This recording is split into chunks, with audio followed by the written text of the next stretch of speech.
प्रफुल्ल पटेल तटकरेंचे दोन्ही पाय भाजपत, अजित पवारांचा पक्ष पटेलांचा पक्ष नाही. संजय राऊतांचे प्रफुल्ल पटेलांवर टीकेचे बाण.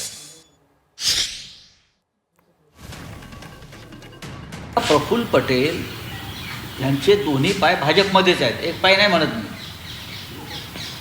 पटेलांचे, तटकऱ्यांचे, आणि ह्याचं कारण तुम्ही सांगताय तेच आहे की ज्या पद्धतीनं ईडी CBIनं अनेक राजकीय नेत्यांवरती दबाव टाकण्यासाठी गुन्हे दाखल केले, छळ केला, त्याच्यामुळे कमजोर हृदयाची माणसं आहेत सगळी.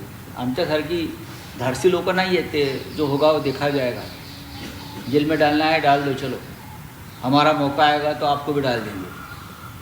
तो हे ह्या गोष्टी होतच राहणार आहेत.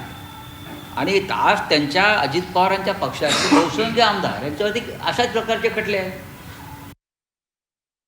पटेल यांना त्या पवार कुटुंबाचं मुखिया केलं का?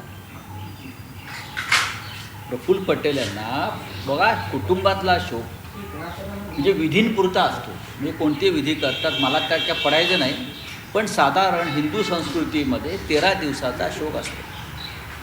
आपण 13 दिवसाचे साधारण शोक पाळतो. अर्थात शरद पवार ज्या विचारसरणीतून आलेले आहेत आम्ही सगळेच, त्याच्यामध्ये या कर्मकांडाला महत्त्व नाही.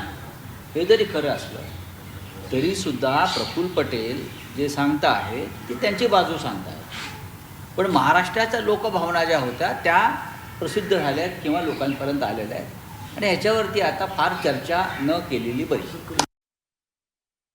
प्रफुल्ल पटेल यांचे पाय कुठे आहेत हे सांगण्याच्या भानगडीमध्ये संजय राऊतांनी पडू नये. संजय राऊत यांचे 2 पाय राष्ट्रवादीमध्ये आहेत. संजय राऊत यांचे हात काँग्रेसमध्ये आहेत. संजय राऊत यांचं डोकं तरी उभाटा गटामध्ये आहे का, हा माझा सवाल आहे. सातत्यानं वेगवेगळ्या भूमिका घेणं हे संजय राऊतांचं काम झालंय. त्यामुळं किमान डोकं तरी उभाटा गटामध्ये संजय राऊतांनी शिल्लक ठेवलं की आपलं डोकं हे डाव्यांच्या बाजूला नेऊन ठेवलंय हे संजय राऊतांनी एकदा महाराष्ट्राला सांगितलं पाहिजे.